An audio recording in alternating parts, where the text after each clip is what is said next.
Not having our next guest on the show for an extended period of time is like trying to eat cereal with a spatula. It has been way too long since we've had our good friend, the one, the only, the legend himself, the internet's favorite person, Ralph Amsden. Ralph, thank you for coming on the show.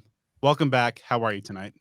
I am so good. It's really good to be with you guys, and I know that I try not to get, super cheesy. It's a sports show, but I love this podcast. I love being on this podcast with you guys as people.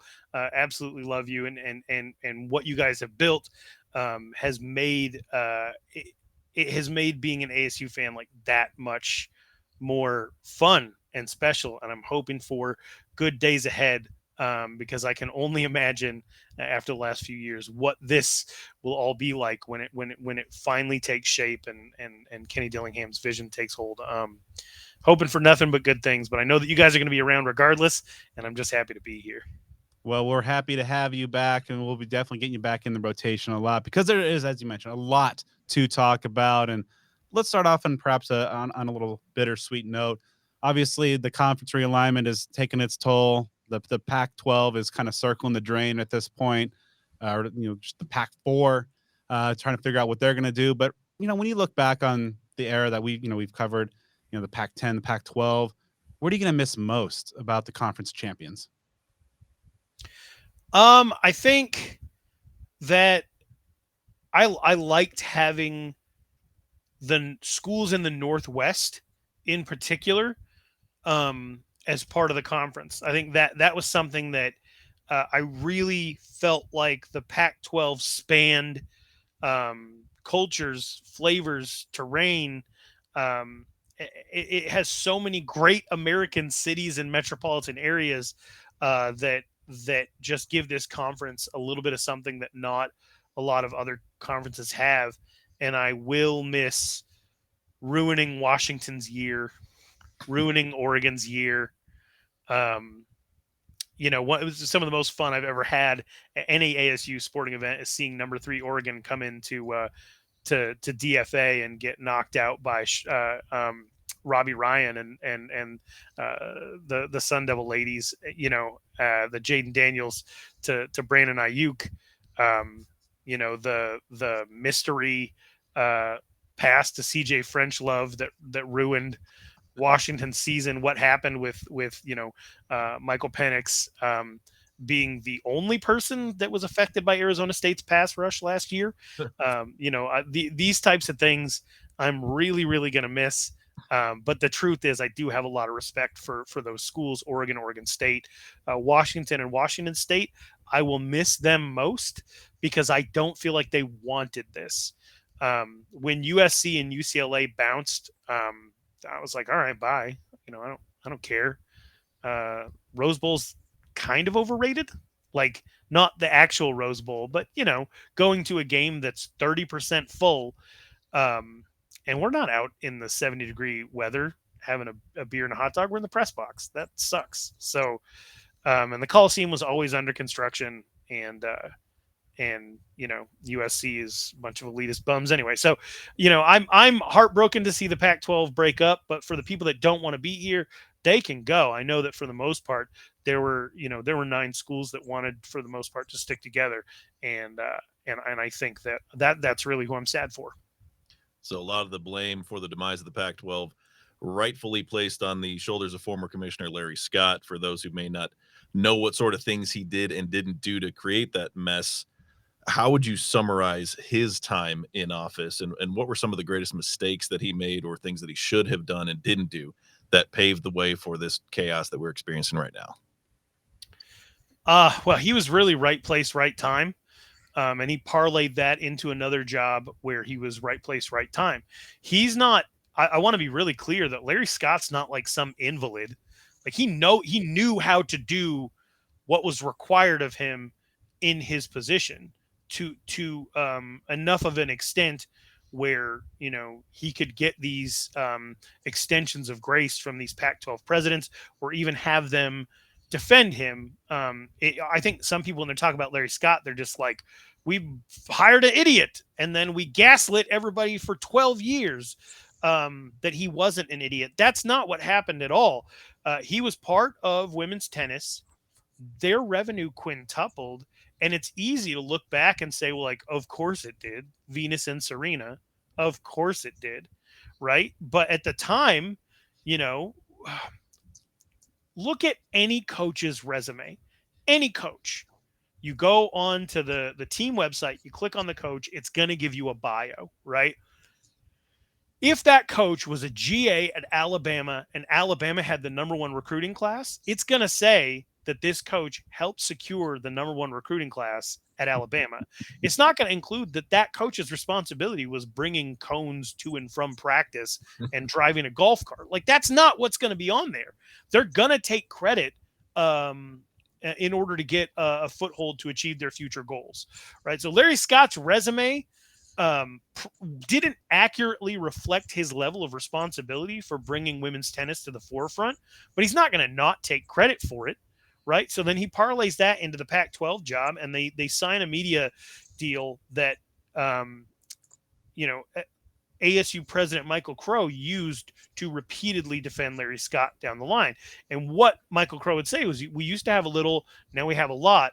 We hired Larry Scott, and that was the difference. It wasn't a coincidence that we got him in here and this got done. Whereas I think the retort to that would be the television networks were throwing money at everybody in the way that like FanDuel and DraftKings were when they first came on the scene. FanDuel and DraftKings both offered me thousands of dollars to advertise on Arizona Varsity. I told them, we're a high school football site and gambling isn't even legal in Arizona yet. And the person I was talking with was like, well, it's not my job to care about that. They gave me this money. I got to find advertising partners for them. Right. That's how it was at the time when all of these deals were being handed out. The television networks were throwing all sorts of money because streaming was starting to creep in and they needed to have a foothold in live sports because that was really going to be the last stronghold they had for advertisers to make money on their end. So the Pac-12 gets this huge deal and they get an inflated sense of self. They develop the Pac-12 network and then nobody's really able to watch it. And there's the issue with DirecTV, and we can get into all of the quirks that made Larry Scott unrelatable and stuff like that. I don't think those are material to why the Pac-12 suffered. I think really what it comes down to is people stopped being able to watch Pac-12 games, and they had a choice to watch a million other things. One thing that I've noticed in like making online content is if you give anybody any type of barrier of entry at all, you're going to cut off half of the people that you could have reached otherwise. Period. Like if whether it's any type of multi-factor authentication, one of the things that killed my love for AZ Central and the Arizona Republic is feeling like I got malware every time I clicked on an article because I had to close out of 15 different advertisements. Anytime you make it harder for somebody to access the content that they're trying to access, you are planting seeds of disinterest. You want these things to be available to people. Subway's not on every corner because it's the best restaurant ever. Subway's on every corner because they know that's the way that they're going to make their money, by having 50,000 different restaurants that is at a price point where you're going to put up with the fact that you're eating cake for bread, right? Like it all becomes about ease of access, and they took the accessibility away. All of a sudden, you get down the line and the Pac-12 network's only available in 18 million homes when there's 39 million people that live in California alone. So, I'm paying in order to watch Pac-12 games a little over $720 a year because I have to get Sling.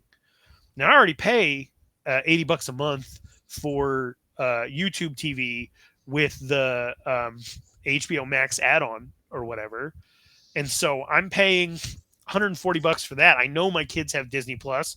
I know my wife has Netflix. I'm up over $200 a year with these things that were supposed to simplify our life as cord cutters. And so knowing that I'm adding, $700-800 to the budget to be able to watch Washington State and Oregon State kick off at midnight Eastern, it's not very fun. And it's my job at this point with the Pac-12 Apostles podcast, and I made it my job so I can get away with watching these games. But it's my job to watch these games. Not everybody's going to want to do that, and a lot of games are watched out at tailgates and sports bars, right? Sports bars close. They close. They're not open till 2. It's not a bar. It's not a club.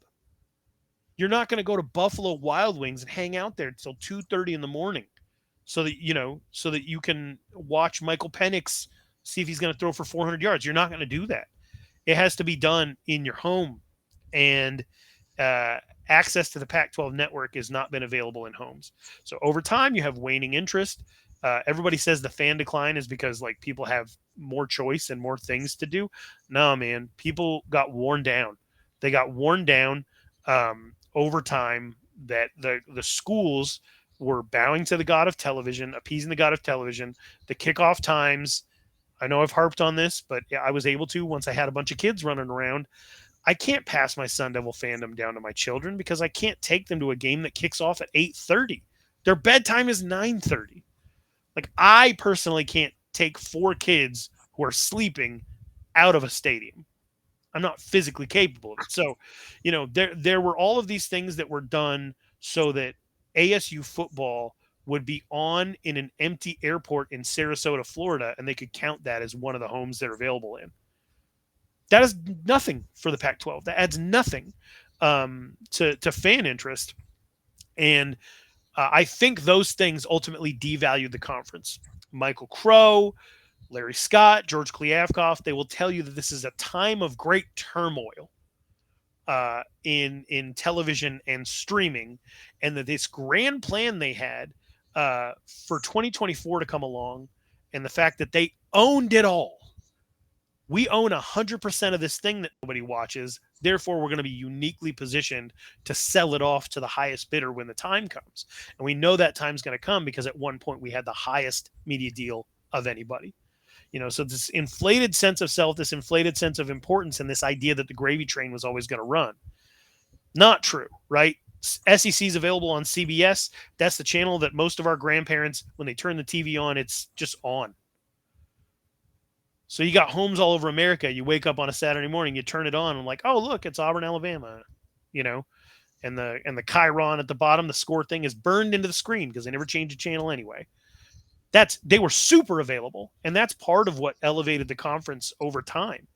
The Pac-12 just didn't have that, and to take Pac-12 games away from potential viewers for 6 years and then expect everybody to just come back and not take it as a sign that ASU can remove 20,000 seats from the stadium and still not be able to fill it, right? Like that. I remember going to games in Sun Devil on a Saturday and a Sunday, Cardinals and Sun Devils, and being amongst 65,000 Sun Devil fans and then 45,000 Cardinal fans the next day. Like, I remember that. Why, when we graduate 20,000 students a year, are we losing 2,000-3,000 fans a year? Doesn't make sense. And a big part of that is because people can't find a way to stay engaged when they aren't at the games. We made the games harder to go to. We made the games harder to watch. This is affecting people all over the West Coast. It was always an issue of accessibility. They didn't want to admit it. Everybody screamed about this over and over and over again, that if you don't make it accessible, interest isn't going to be there. The bids aren't going to be there. The conference is going to break up. And when I say everybody, I mean everybody. Smartest people I know, dumbest people I know. They all agreed on this. And it got to the point where it felt very gaslighty that the people in charge didn't agree that that was the case. So for things to turn out exactly the way that 99.9% of people said that it would, and then to have the leaders come out and say, well, actually, we just, this bad luck, volatile market. All right, well, explain to me why the Big Ten still managed to get money. The Big 12 still managed to get money. The SEC still managed to get money. The ACC, for all its faults, still would be paying out teams more than, what the Pac-12 likely would. And the idea that it was all going to be a subscription model through Apple, I loved it. It was going to save me hundreds of dollars. I love Apple TV. I highly recommend watching Hijack with Idris Elba. It's fantastic. But guess what? You weren't going to get 1 million subscribers to get that boost in revenue. You weren't going to get 5 million subscribers to get that boost in revenue because you've built up a half decade of disinterest in this conference. And now the cornerstones, the money drivers, LA, the left coast column of the country, has moved on to the Big Ten. and then you couldn't even convince San Diego State to join your conference. You didn't even have the ability to fundraise to get them in the door. It's a failure at absolutely every level. There's an Adam Sandler song called I think it's called "We Need a Hero," and basically it goes like this: pilot has a heart attack. They say we need a pilot. I stand up in the back of the plane because we need a hero. On the way up, I kiss a flight attendant. I high five a baby. I grab the controls of that plane. Everybody's cheering, and I crash right into a mountain because I don't know what I'm doing. And that was George Kliavkoff. Like, he stepped in. We needed a hero to meet the moment, but he had no idea what he was getting into. He possibly never had a chance, but he did screw it up, and he was the one in the controls when it crashed, and he's going to get a lot of blame. I mean, that was really long-winded, but I've been pissed off about this for a really, really long time. And we've talked about it on your podcast that this exact thing was going to happen. And the idea that there are still people in charge being like, no, it didn't happen that way. We didn't die because of the thing you said we were going to die of. Like, yes, man, we did. And it's okay to admit it. It's okay to just be contrite. It's okay to lower your pride for just a moment to say, I shouldn't have supported Larry Scott. Speaking of pride and guys who were supporting Larry Scott, obviously ASU President Michael Crow has been one of his most ardent supporters for his entire tenure.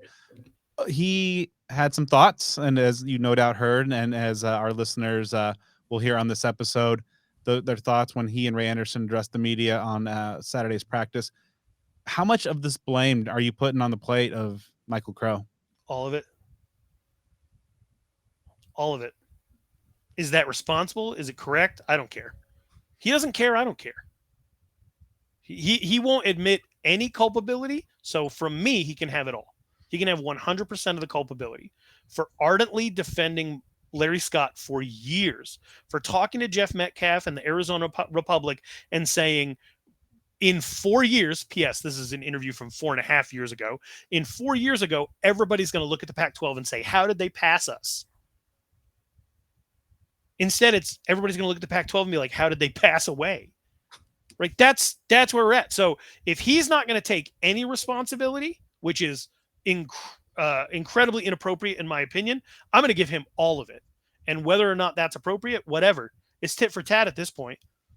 As far as I'm concerned, he had the ability to act on Larry Scott. He had the ability to express regret for his support of Larry Scott. He had the ability to admit the fact that nobody could watch these games and that you were hoarding your ownership of a network that nobody had access to wasn't going to help your bottom line.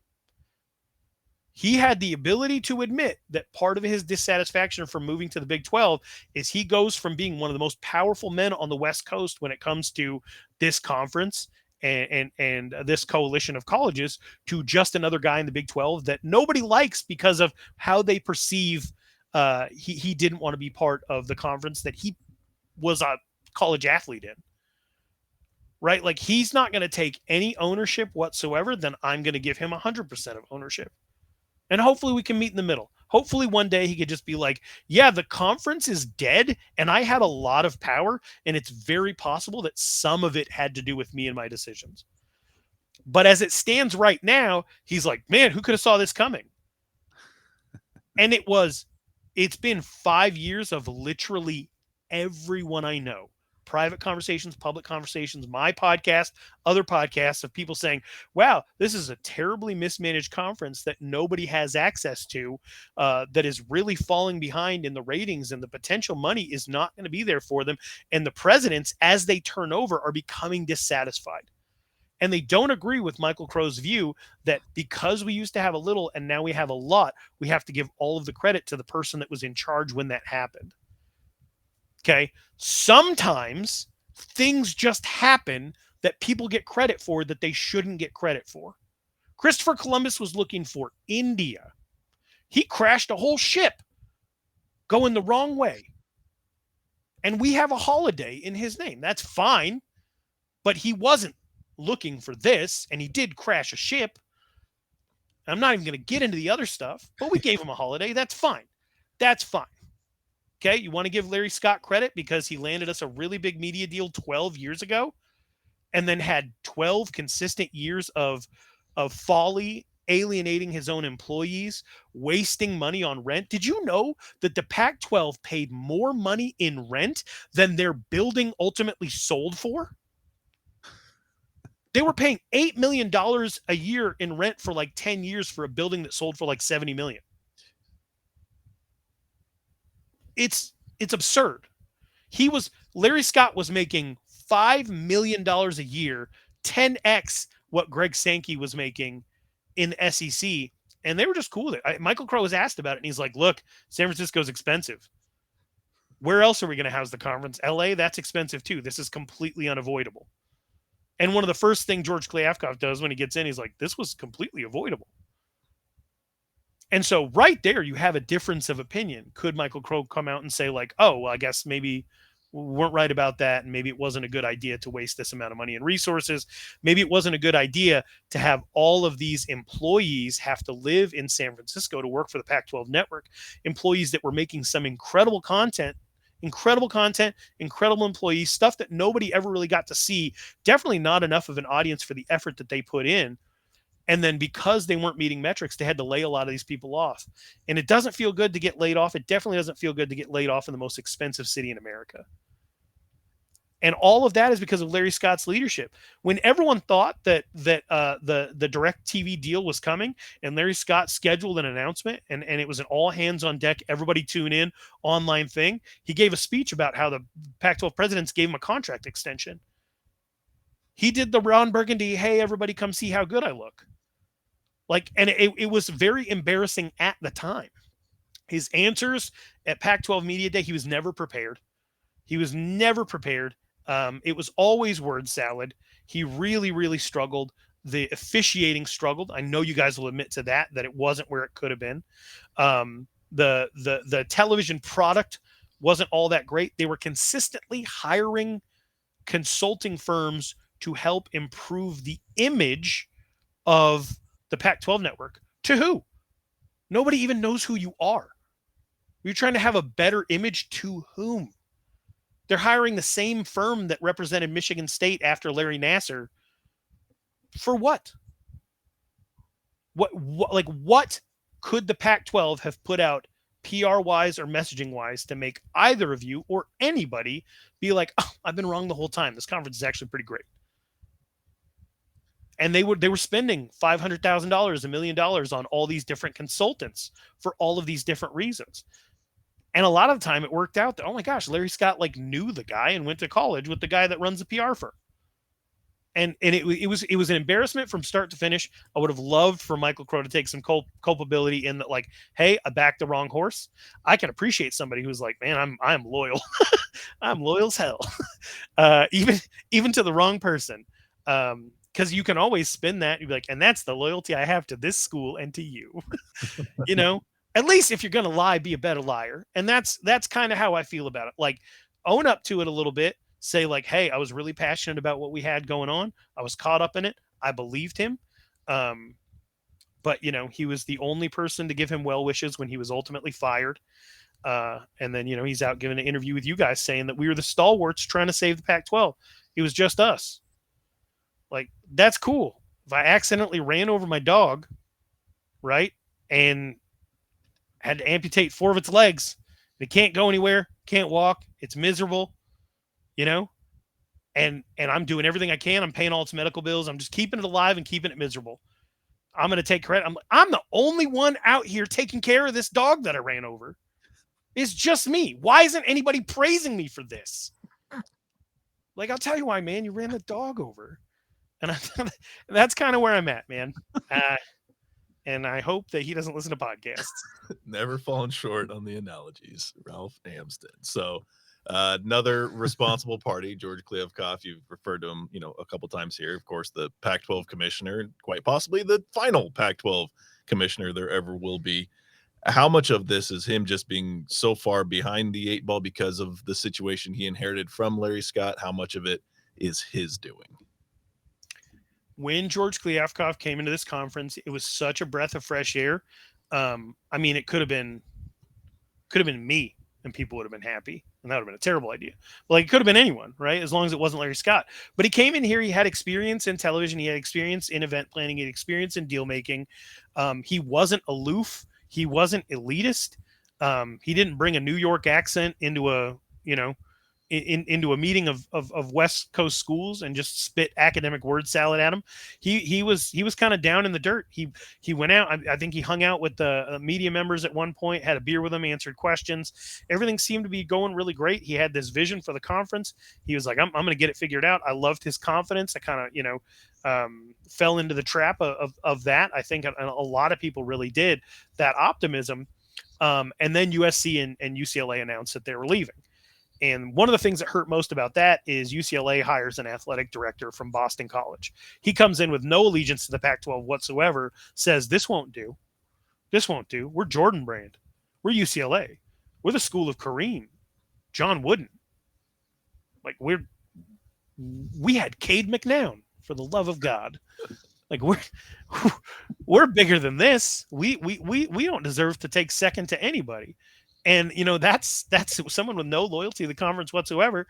And then you got Mike Bone, former Colorado AD, who was also at Cincinnati, gets the USC job because Carol Folt apparently doesn't know how to call a reference.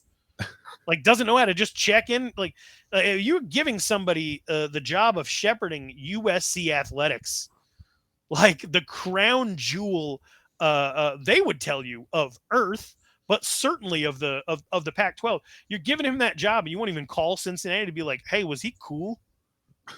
Like, are you upset about losing him at all? Nobody's checking in to see if Mike Bone's not like a raging, passive-aggressive psychopath of a boss. And so Mike Bone helps institute and enact this move to the Big Ten, and then immediately afterward, they find out, like, oh, he's like a scumbag. We got to get rid of him. So Carol Folt and Mike Bone sign off on this thing, then she has to bounce him out of the picture. So you have a guy come from Boston College. You have a guy come from Cincinnati that was at Colorado, but I'm sure had as much allegiance to the Big 12 as he did Pac-12 or whatever. And that's who got this done.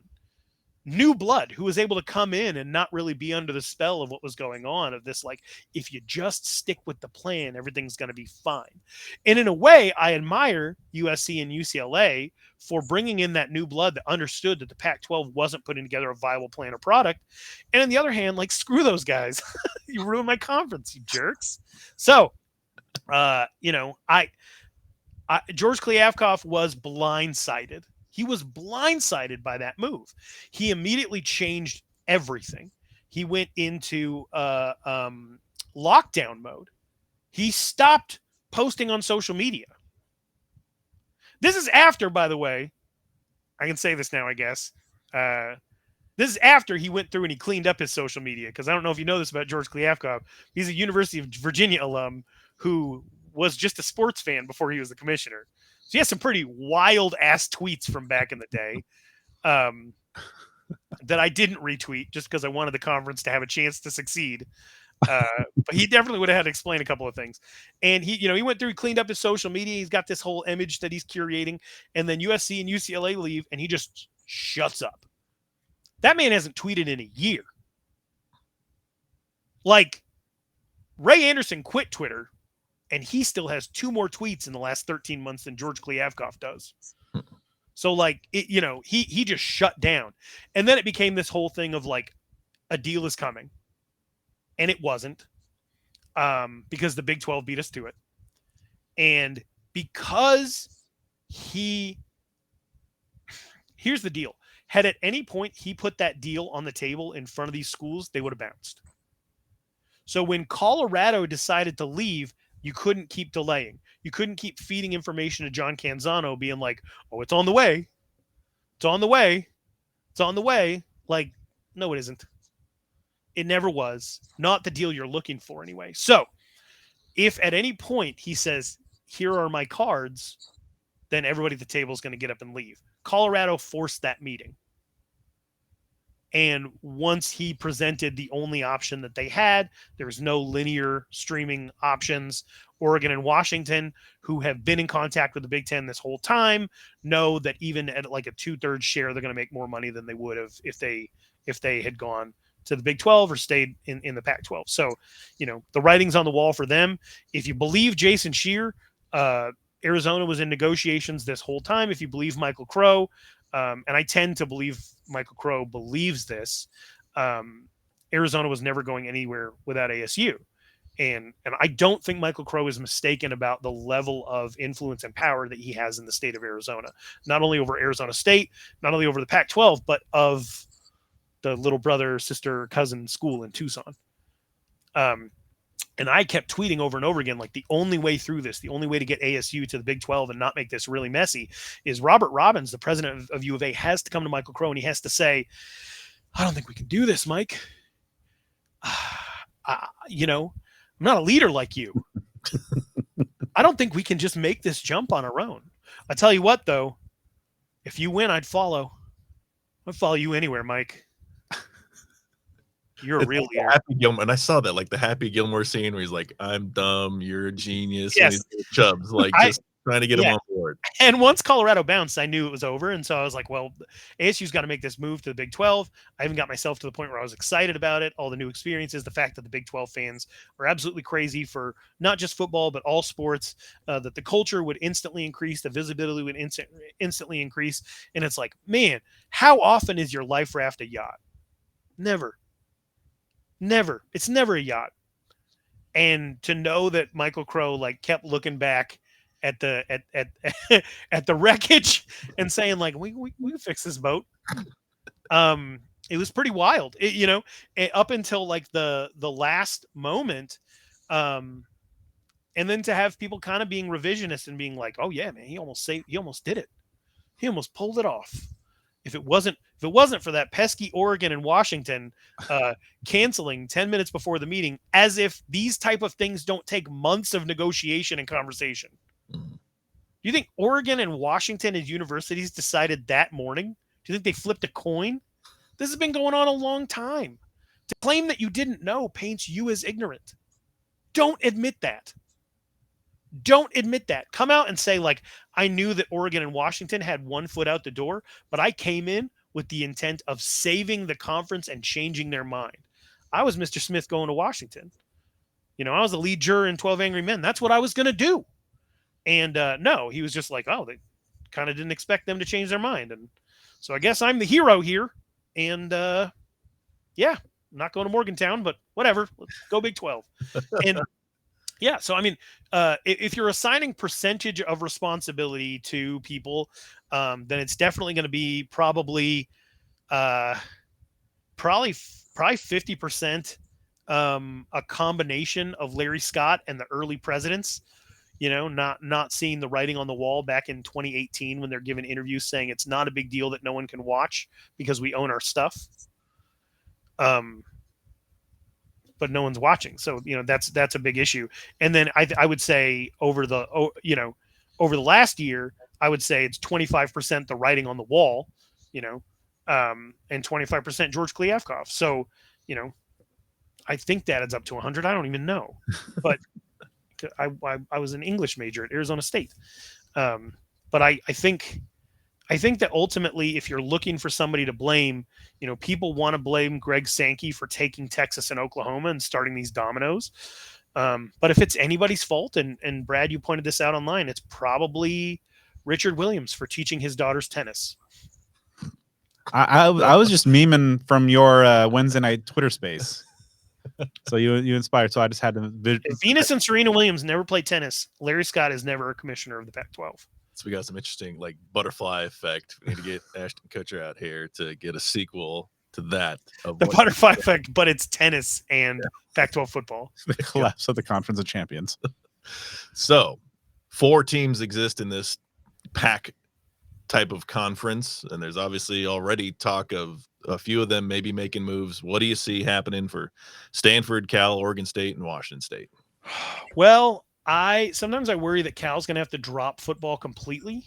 Going to be weird when the whole like the band is on the field call is because the band is the only thing that uses the field. But I worry about Cal because I guess they're in pretty big debt over their stadium. I saw something that's like 100-year loan, 18 years of interest, of interest, 18 million in interest only payments every single year. That goes up over time. They depend on this TV money to come in, and they're not going to be getting that money now. They're super leveraged. I know they have an endowment, but they want athletics to pay for itself. So I really worry about Cal.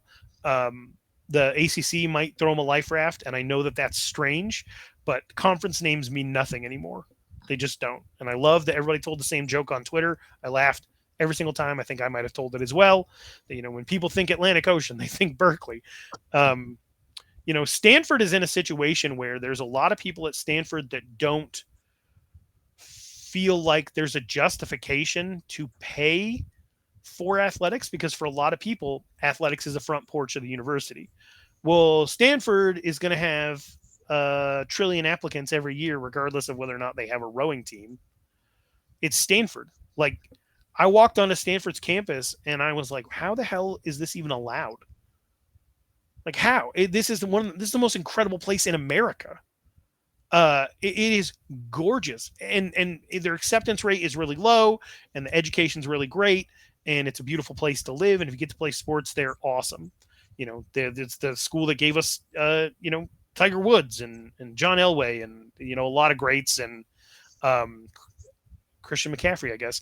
And their reputation precedes them, but there are a lot of people involved with Stanford that don't really care about athletics and wouldn't want it to be like a loss leader, because they have no need for a loss leader.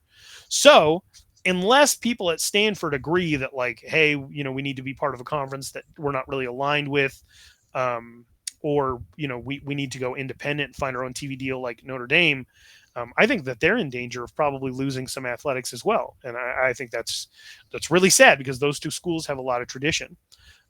Oregon State and Washington State could probably fit in with the Mountain West. I'm a big Mountain West fan. I hate what it would mean for them financially.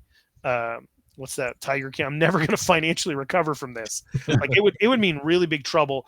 They just redid the entire stadium out there at Oregon State, and I believe Washington State's athletic facilities, which are some of the best in the conference, from what I understand, were also, they went into debt for those as well. They would fit in the Mountain West culture. I love the Mountain West. If nobody out here is going to be part of any conference, then, let that thing grow. Do I want two teams that are also going to be better than Wyoming to join the conference? No. I don't want that at all. That's where I'm from, and I would appreciate them just being able to go 6-6 every year. But it looks like 4-8's on the horizon if we're adding more teams. But I don't think it's survivable. I think there was a report out there that George Kliavkoff had told the remaining presidents that what he wants to ensure is that they can land on their feet somewhere else. I really hope for George Kliavkoff's sake that he's not, because didn't we do away with divisions this year? Yeah. Mm-hmm. Okay. I really hope that at the end of the season, he's not at the Pac-12 championship. Like, I'm either going to have to hand this trophy to UCLA or USC. I don't want that for him. I don't want anything bad for anyone, but I know that will be a particularly memeable moment if that's, what it comes down to, is one of the two teams that struck the death blow to the conference, if he's having to reward them as his last act as an employed man. Nobody could be a big conspiracy theory of a Washington State, Oregon State Pac-12 championship game for this year. So we've got to keep our eyes on. Oh man, I hope that USC, UCLA, Colorado, I hope they're ready. Hope they're ready to get screwed, and I hope it does. I hope it's not a conspiracy. I hope it's absolutely out in the open. I hope their life is absolute hell. What are they going to do? What are they going to do? Complain? There is no incentive, if that type of thing exists, the type of thing that happened to Washington State, to keep them from playing in a national championship, with questionable calls against USC. If that type of thing actually exists, use it. Use it. Who cares? Honestly, does anybody care if UCLA or USC gets like shafted in some way by any organization that has any affiliation with a dying conference? Like, what incentive is there outside of personal pride for somebody to act in fairness toward them? I'm saying I don't want it to happen, but if it's going to happen, I hope it happens to them. So looking ahead to next year, after into 2024, Texas and Oklahoma are going to be moving out and moving on to the SEC. So the Big 12 is a conference full of kind of like B and C tier teams. There's not a whole lot of blue bloods, and then you're going to have a lot of new faces joining as well. How do you see Arizona State from a competitive football perspective, kind of going like fitting in and competing right off the bat against in a conference that really is kind of just has a tremendous amount of parity? I think it's going to be exciting. I think you have the opportunity. Like Kenny Dillingham is in the process of establishing what Arizona State's identity is going to be, and this gives you and his contract is structured in such a way, that if there is any penalty whatsoever, that he's going to be extended, so he has time, and I believe he has support. And I'm excited for him to have a year that matters, because in the grand scheme of things, one of the telltale signs of whether a coach is going to be relatively successful is if they actually come out of the gate and show immediate improvement. It doesn't always have to be on the field. Like you look at what they're doing at University of Arizona. Obviously, Jed Fish didn't come out and light the world on fire on the football field in year one, but they were able to fix a lot of the peripheral issues and cultural stuff early on there to start to build back. Kenny Dillingham doesn't seem to be very interested in that step-by-step process. I think he wants to win now, and I think he understands that it is a marker of how things are going to go. You do have to come out and set that tone. I think the spring game was a wake-up call for him. That ASU fans are kind of in prove-it mode. They really are. If you show us, then we will come out and support you. It shouldn't have to be that way, but I think he has dealt with the reality that it is that way. So you have this year. It's not a mulligan year. I think it's very important to Kenny Dillingham personally, as far as setting the tone and setting the culture for what Arizona State's going to be. But then you get to move into the Big 12, and everybody's kind of in the same position of having to learn new things. And I think that somebody as competitive as Kenny Dillingham, somebody as competitive as the coaches he has working on this staff, are going to say, like, okay, if ever there's a situation in which all things are equal, I have the advantage. Whether it's true or not doesn't matter. That's just the competitive spirit. And my favorite thing about Kenny Dillingham is he is eternally competitive. So you get into a situation where they're going to have half of the schools are going to be brand new. So a bunch of schools are going to be playing schools that they're not necessarily used to in the age of the transfer portal. So teams are going to be turning over quite a bit anyway. I really feel like it's like, all right, we've hit reset on the gaming system, and now it's fresh start. And that's the thing I'm looking forward to the most, because once Arizona State has an identity established, my assumption is that Utah is going to be Utah. My assumption is BYU is going to be BYU. Joe McGuire is kind of fascinating at Texas Christian, because while they're not what they were under Kingsbury and Leach and, in years past, they're still pretty reliant on the passing game. That's nothing that ASU isn't used to. And Kenny Dillingham had to coach against, Washington State. Brian Ward was at Washington State. These teams that do have high pass volume concepts, whether it's Houston or West Virginia, they're not. It's not going to be a shock to them. They're not going to really encounter anything that they've never encountered before. There's a lot of Kansas State fans out there claiming that they're Utah, that they have that level of physicality, and that they kind of have to, based on the talent that they bring in. I watch a lot of Kansas State football. I watch a lot of Utah football. I don't believe they're in the same class. I don't. Maybe as Coach Kleiman and Coach Whittingham, I think are two of the absolute best, like, culture and tone setters in America. But as far as what they're able to do and how they develop, Kleiman hasn't been there a long time, so maybe that will come for them. But I don't think it's necessarily a good thing for these Big 12 teams to be introducing UCF and the talent-rich, area of Central Florida. I don't think it's a great thing for them to be bringing in Arizona State, which still has access to California, is having a lot of recruiting success in Texas, and as young, innovative, offensive minds and access to great athletes, and is unequivocally the greatest school to go to if you have changed your mind about what school you are going to. Like, it is ASU is the greatest second decision you could ever make. It really is. It really is. Put on a dang t-shirt, man. And I believe it. I believe it. And I mean, how many? It gets weird at the age that we're at, and people a little bit older. Like you be talking to a guy at a bar, and you'll tell him you went to Arizona State. He'll kind of stare off into space, realize he's not using his degree, and he's like, "Buddy, if I could do it all over again, I'd be out there in Tempe." Like, yeah, I know you would, you old perv. I know you would. And you know what? Forks up. You know, and like I think these kids know that. I think the idea of Kenny Dillingham brought up, like, a lot of these kids are going where they're told. A lot of kids don't know what's available to them because the tone has been set that if you are excellent, you need to be in these situations. And what happens to you in those situations really depends on who you are as a player and who you are as a person. Not everybody's meant to be in Tuscaloosa. Not everybody's meant to be in Southern California. Everybody is meant to be a Sun Devil. Everybody is meant to be a Sun Devil. Everybody. Name a person.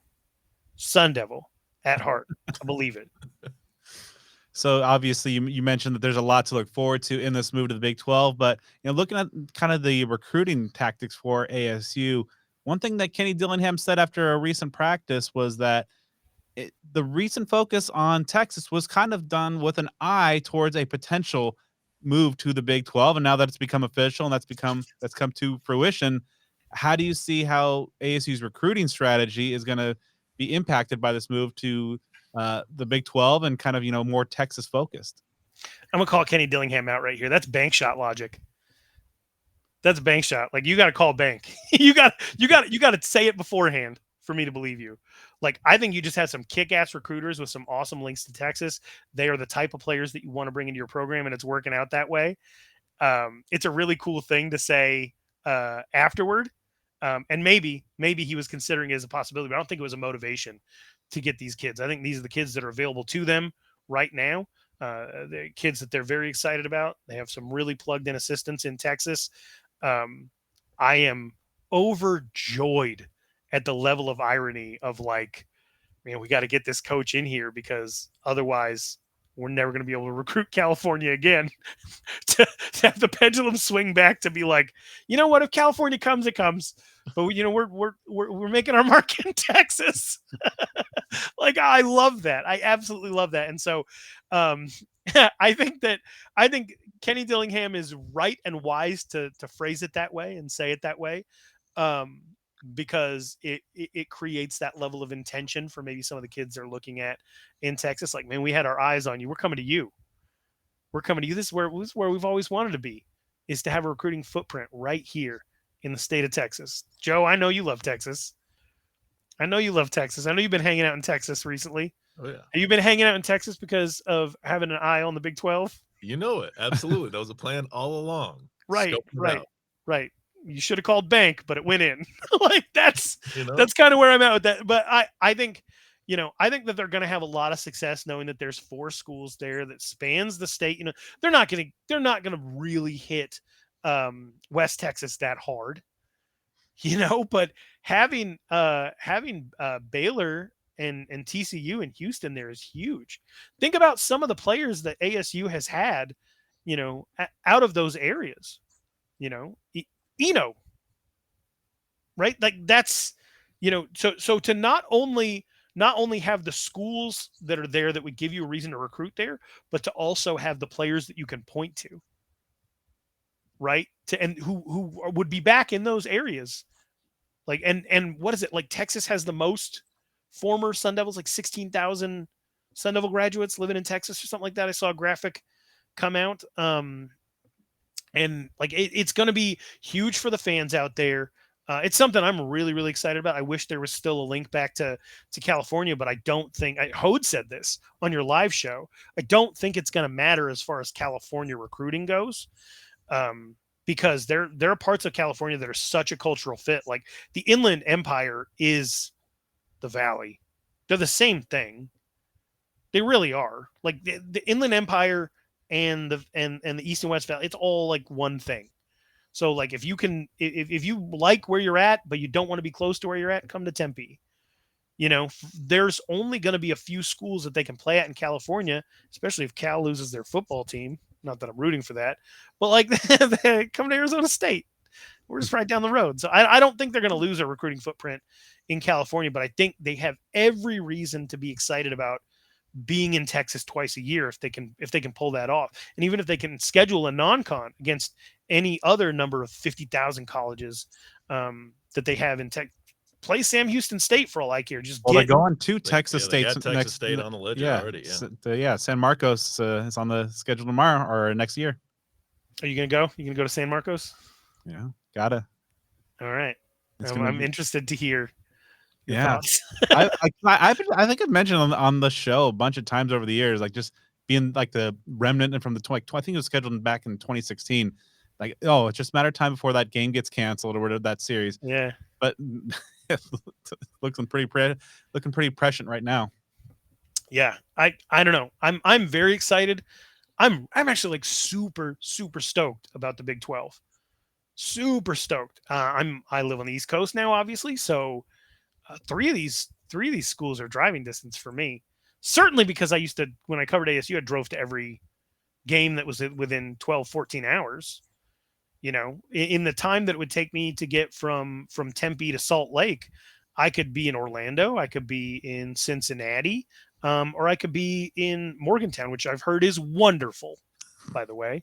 They have a statue of Don Knotts. Did you know that? Really? How about Yeah. I will absolutely get a selfie with that statue when first time. Hey, Andy. Yeah, Don Knotts. Awesome. So staying on the recruiting topic, followers of the University of Arizona are pretty jazzed up these days for some things that they're doing in state. Now, obviously, ASU's staff is filled with coaches with local ties. So the hope was that it would be ASU getting these 4- and 5-star recruits from the state of Arizona. Now, obviously, these relationships take time to develop for this new staff at ASU. But should Sun Devil fans start to be concerned? How do you see in-state recruiting shaken out between these two schools in the years to come? No, and my perspective on this isn't going to be shared by all Sun Devil fans, but I think it's pretty cool. Jed Fish came in and there wasn't a relationship with Kevin Sumlin's staff. They had a recruiting coordinator who actually got a bunch of the best players in the state on campus as sophomores who all wanted to commit. And then they fired that recruiting coordinator and never called any of those kids ever again. And they went to schools all over the country. So Kevin Sumlin's regime was really bad. Like people complained about Herm and Antonio Pierce. At least I think they had a grasp of, especially because they had that recruiting department. They had a pretty firm grasp of who was in the state. And it was more of like a choice. And you can decide whether or not that's better or worse. It was more of a choice to leave Arizona recruiting behind and not prioritize it. For Arizona, it was just like gross incompetence. And so Jed Fish came in, he scheduled a Zoom with all of the high school coaches, and they just kind of been chipping away. And they got some former Sun Devil administrator. They got Scotty Graham on staff down there. He knows what he's doing. They have they've got a good offensive coordinator. They got people who know what they're doing, right? So they have had an eye on some of these Arizona kids. They built a relationship over time. A couple of the commitments are surprising. Elijah Rushing, I think Rivals considers him to be one of the best edge rushers in the country, if not the best. That's big for them to have a guy from Sal Point stay home, especially because his older brother was getting thrown scholarship offers, even though he's not necessarily like D1 talent level, but like Oregon wanted him, Florida wanted him. Everybody wanted to try to get the package deal thing going with him. So this is ASU, wasn't it? Wasn't it? Yeah, I think so. Yeah. But this is just incremental changes sustained over time. That is what is fueling Arizona's success. As somebody who covers high school football in Arizona, outside of the rivalry, I think it's cool because it shows that like, oh, if you stick to it, it can be done, right? If you build these relationships, it can be done.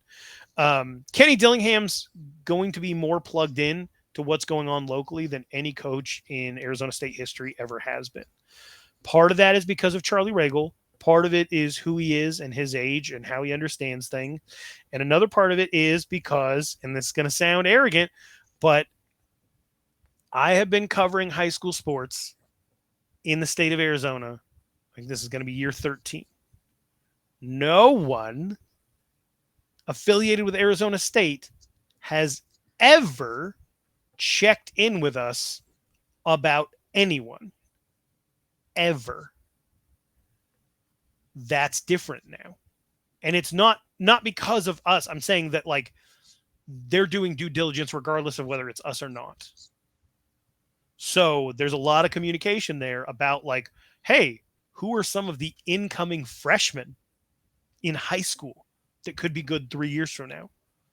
Not like let's guess, not like let's ask their high school coaches, not let's ask their private trainers. Let's get them in on a tour and offer a bunch of freshmen non-committable offers, which is what happened with Antonio Pierce and a bunch of guys that weren't even going to shape up to be D1 recruits because they had 4 years to go. You know, it's not that. This is doing their due diligence with absolutely everybody. And there's this thing that people say to scare recruits. It's like a scared straight tactic. They say, you know, they monitor your social media. They are going to go to your school. They're going to talk to the janitor. They're going to find out how you treat people. And that could be the difference of whether or not they offer you. First of all, they do none of that shit. None of it. Don't do any of it. No one has talked to a janitor ever. No one has talked to a high school janitor. Not in Arizona. And like that, they don't even, and like it was our job. They don't even talk to us. College coaches from around the country do, but like nobody affiliated with Arizona State. And I've had some people when I bring that up, they're like, well, you have an inflated sense of self-importance. And it's not about us. It's not about us. It's about the fact that like, there's this belief that if you're good enough, they'll find you. And that these assistant coaches are out here turning over every rock.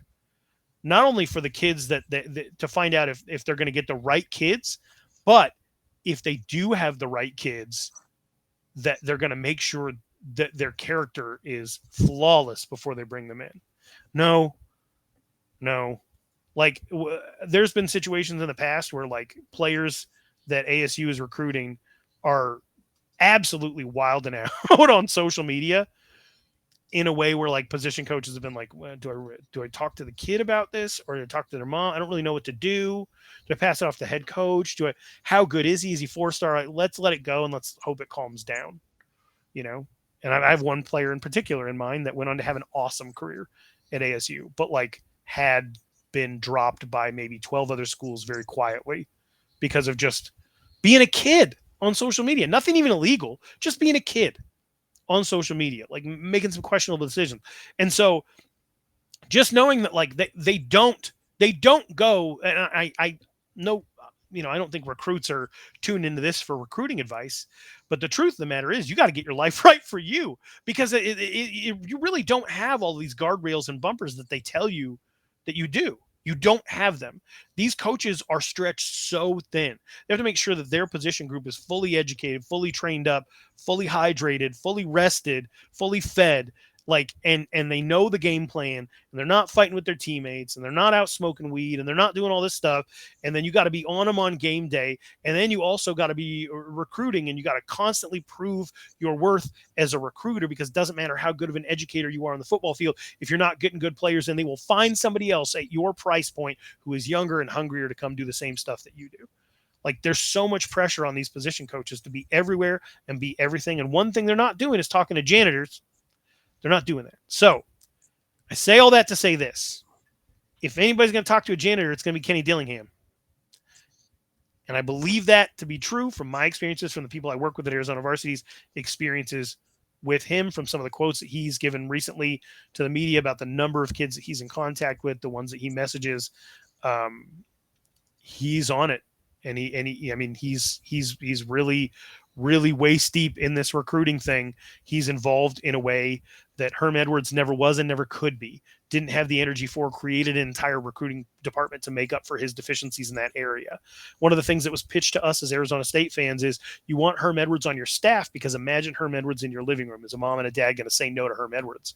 Well, here's the deal. If you're in somebody's living room doing a home visit, you're probably already committed. So like 90% of home visits are with already committed kids. So this idea of him being the closer and the salesman, it's not actually a role that exists in college football, but we eat it up because we have this idea that that's what it is, because we watched The Blind Side one time. Right? That's not what's happening. So not Devil Wears Prada, though. Right. I'm going to get you to watch that movie. But, and with Todd Graham, when Mike Norvell was on staff, they had this competitive edge between the two of them. It would cause both of them to really, really grind hard on the recruiting trail. And once you start having that turnover, it's not like Todd Graham's hunger to win went away, but his desire to do that, like his workout buddy was gone. Right? Like, Joe, you're in the gym all the time. You're in the gym all the time. Do you have anybody that pushes you? From time to time, and it's a valuable thing. And if they go away, you're going to go as hard as at that one thing that they were super enthusiastic about? Or Probably not. It's the gym enemy. It's the person I don't even know. Yeah. Really good dude that I see there, and I'm like, you're kind of on my level, so you're my adversary right now. There you go. It's a very Ron Swanson way to look at it. But like, I think that some of that edge went away when the staff started to turn over. Some of that excitement for the process went away when the staff started to turn over, and it wasn't there at that level with Erickson. It wasn't there at that level with Cutter. We just know this. We know this over time. Kenny Dillingham, as far as right now, the world hasn't crushed his spirit yet. He's 32 years old. His job was to be the gopher, go get these kids. He had ASU in contention for a 5-star running back as a GA. He had them in the hunt for Keenan Walker. Speaking of home visits to uncommitted prospects, Todd Graham was out there in a leather jacket in New Jersey visiting Keenan Walker, right? He's out there visiting him on the East Coast, 5-star running back, almost landed him because Kenny Dillingham had that relationship with him as a GA.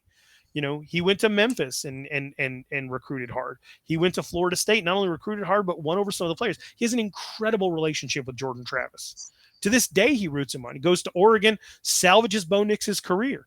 People don't remember. I mean, I think people know that Bo Nix wasn't good at Auburn, but what they don't remember is the 2-year debate that went on as to who the best quarterback in the country was. Was it Spencer Rattler or Bo Nix? And the recruiting services went back and forth, back and forth, back and forth. And it was on the heels of the great debate between Justin Fields and Trevor Lawrence. So chapter 2 of Justin Fields, Trevor Lawrence was Spencer Rattler, Bo Nix. Right? Like, and as much energy was put into it by the recruiting services to try to get it right. And so the idea that Bo Nix was struggling in Auburn, in SEC country, where people are paying attention, you can watch the games, it was pretty rough for him. So to go to Oregon and to have Kenny Dillingham come in and for him to not get sacked until like week 11 or something like that, incredible. Absolutely incredible. And now, you got him in talks for quarterback awards, outside shot at possibly going to New York. If it wasn't for 2 other quarterbacks in this conference that are probably going to have slightly better seasons. But the way people talk about Bo Nix has changed. Kenny Dillingham had so much to do with that.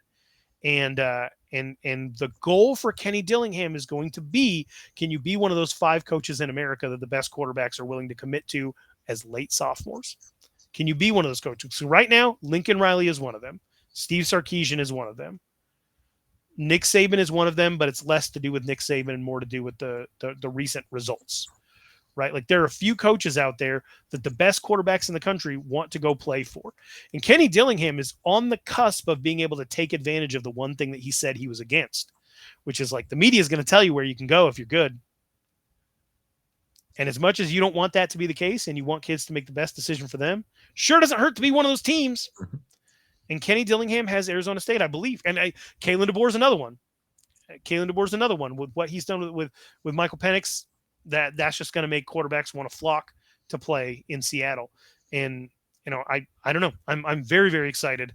I don't even remember what the question was. So in-state recruiting, U of A success, ASU in the future kind of thing. Yeah, ASU is going to be fine 2 to 3 years from now. Kenny Dillingham super plugged in. And also, they're going to miss on some recruits like they did with Damon Williams because they have a different idea in mind. I saw what Jalen Strong had to say about that, and I appreciate his passion. I love Damon Williams. He's a hell of a competitor. He knocked off Chandler, the supposed number 1 quarterback in the country, scored 7 points total in 2 games against Basha. Meanwhile, Damon won both of those games. I'm excited that he's going to U of A instead of Ole Miss. It's going to be, more of a rooting interest for me in seeing Arizona kids stay home, but he wasn't somebody that ASU wanted. He wasn't somebody that ASU pursued, and ASU fans shouldn't count that as a loss. They really shouldn't. I'm going to trust Kenny Dillingham on quarterbacks no matter where they come from. That's what I'm going to do. When it comes to Have you offered somebody early enough to where it's still committable? Have you developed a relationship that you're going to sustain over time? And have you done the one thing that Arizona recruits need more than anything else? Their baseline expectation is that you're going to recruit them. What they want is a plan. They want a plan, and they have the right person in place to say, this is what your life could look like 10, 20 years down the road in DJ Foster. DJ Foster is the ultimate Arizona State hometown hero success story. So when you let's take a broad, like 30,000 foot view of this entire sport. Obviously, the conference realignment in these next couple of years is gonna. We'll see how things shake out. But for me, I'm really interested, like end of this decade type stuff. What this sport, is moving towards it's already kind of in a power two, already kind of moving towards that super conference. How do you see college football in 2030, the early 2030s? I mean, do you feel like it's just going to be, tiered? Do you think that there's an eventual NCAA breakaway? Like, what do you see happening with this sport that was once so regional, but is now moving more and more towards kind of an NFL light? Wherever, apologies, wherever the money is where they're going to go. I'm very sorry. Hold on one second. I've had bronchitis for 2 months, and I've reached the point in the evening when I die a little bit. So bear with me. Don't bear down. Bear with me. Football will go where the money is. That's just what's going to happen. They have been bowing to the god of TV all of this time. Live sports is the one thing sustaining all of these networks. Even if they're in turmoil, they're finding money for live sports. Apple was willing to make a fake offer of $50 million per school if you could get 5 million subscribers. They would have honored it if it would have ever happened. It would never have happened, right?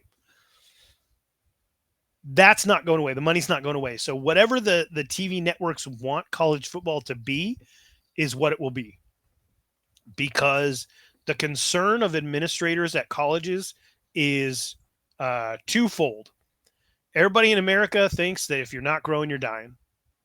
That's just something that's ingrained in us. It's why we're awesome, and it's why we're always frustrated. Because you can't just rest.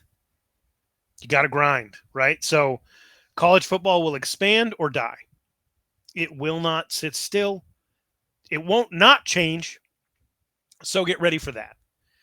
Wherever the money is where they will go. The administrators of these colleges care about the sustainability of their positions and their influence. They do not care about you. They do not care about the student athlete in relation to, is my university going to survive? Is my job going to be sustained?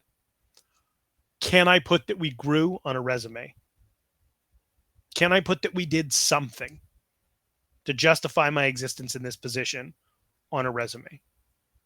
Because if we're not growing, we're dying. That's just the mindset. Whether it's healthy or not, that's a debate for somebody else. Whatever grows the sport financially, whether it's to the detriment of the athletes or the fans. I mean, they made it so you couldn't watch Pac-12 games. They really don't give a shit about you. They never will. Not when it comes to, are we setting ourselves up for growth? That's what matters most. Now, growth can be good, but it's really all in how it's being managed because it's dollar in, dollar out. It's not like you have a savings account. It's not like you have a rainy day fund, which is one of the things that comes back to bite you in COVID. Every dollar you raise, you got to spend. You got to account for that. So it doesn't matter if your budget is 90 million or 300 million. It's going to go right back out the door. So you have to act as if you're going to be broke next year. You are forced to act that way in college football. And so whoever gives them the most money so that they're not broke next year is going to determine what college football looks like. I don't think 2 super conferences is possible. At the end of the day, if you end up with divisions in those conferences, is it really different than what we have now or what we had? I don't think so. Is the product going to suffer? I don't know. All I care about is if there's accessibility. The NFL has started to move into lack of accessibility. You have to have 5 different things to be able to watch the games you want to watch, whether it's Apple or Amazon or whatever. If college football moves into a situation like the Pac-12 wanted to, where you have one conference completely isolated on one streaming platform, could be a big problem. So aside from all the conference realignment news, last week ASU, of course, announced a stadium naming rights deal with Mountain America Credit Union. What are your thoughts on that? And for those Sun Devil fans who were real sticklers about tradition and wanted to turn down a $4 million a year deal over 15 years, what would you react to those views? Well, I saw a lot of people say that they don't pay me, so I'm going to continue to call it whatever I want. And to those people, I say my favorite Mountain America branch is by the Chandler Mall next to Chompy's. Tempe lost its Chompy's. So if you want to go get some Lockies and some sliders, you can hit up your local Mountain America branch in South Chandler. I closed the room there last summer, and then I ate at Chumpy's for lunch after that was done. So see, you know what's up. You helped fund this. Hey, and if you're out in the West Valley, if you're one of those Californians, the thousands and thousands of you that have moved out to Buckeye, out to the west side, we got one right next to Desert Edge High School. So find your favorite Mountain America branch. There are 8 convenient locations. Not one in Tempe yet. But you could bet they have a couple of ATMs. I've never heard of them before this deal, to be perfect. Never heard of them. I've lived in the Valley all my entire life, 41 years. I've never heard of them. So I think here's what you need to know. They are affiliated with the skating, with Mullet Arena. They've had an existing presence. Okay. Go ahead, Ralph. How do you feel about mountains? They're fine. I don't like to be on them. Okay. You like to look at them? Yeah. They're all fine. Right, that's weird. Joe, you like mountains? Yeah, I think they're pretty great. I live in Charlotte. I would love to see a mountain. I haven't seen a mountain in months. Yeah. I see these giant trees. I dream about mountains. Good to put a football stadium in between some mountains. How you feel about America? It's all right. Number 1. Don't get canceled, Brad. I like mountains and I like America. That's all you need to know about Mountain America Credit Union. That's Kenny Dillingham's press conference the other day. Is it? I missed it. But in unions, yeah, he's like, unions? I like mountains and America's great, and like put them together. Hey, I mean, it is in terms of like corporate names. It's like terrible, like a crypto.com arena or some nonsense. The pink taco. I don't know, man. Love mountains, love America. Credit's better than no credits, and I'm not a Confederate, so I got to go with the union on this one. It's a great name, and they're paying you, and no one has to call it that. Because who cares? Because I still say America West Arena. It's still Heinz Field. You still call it Bank. Oh, it absolutely is still Heinz Field. Yeah. Yeah. So only the official people. My dad, Matt Berry, the ones that are real adults in the room, they can call it that. But everyone can call it Sun Devil Stadium while the $4 million a year checks come in to do basically nothing. And again, it's Mountain America for $4 million. I'd be Ralph, brought to you by Tampax. I don't care. Like Georgia Tech just took like $75 million over 20 years for their for a really strange name change. Like they kept the stadium at Hyundai Field or something like that. So Bobby stadium at Hyundai Field or something. Yeah. Cool. Awesome. Good for the opposite of ASU maintaining Frank Cush Field, but selling off Sun Devil Stadium. Yeah, and then they have they had Frank Cush's son there for the announcement, so like they were sensitive to that, and again, no one is going to call it that doesn't want to call it that, and that's totally fine. Everybody's happy. Also, for everybody that's out there saying, "Oh no, we could have called it Pat Tillman Stadium," stop talking. For like 24 hours, don't talk about anything. Just sit with your thoughts. I'm not going to tell you why that's wrong. I'm not going to tell you that it is wrong. I just want you to stop talking. I want you to stop tweeting. I want you to stop it. Just stop. Amsden enforced gag order on anybody who made that implication. All right, so let's get you out of here on this. So obviously, times they are a changing. The Pac-12 is just in its waning hours. Obviously, you have had great success. You and George Reister as hosts of the Pac-12 Apostles podcast, one of my essential listens. Anytime I see a new episode drop, get that notification, immediate download. We're firing that baby up.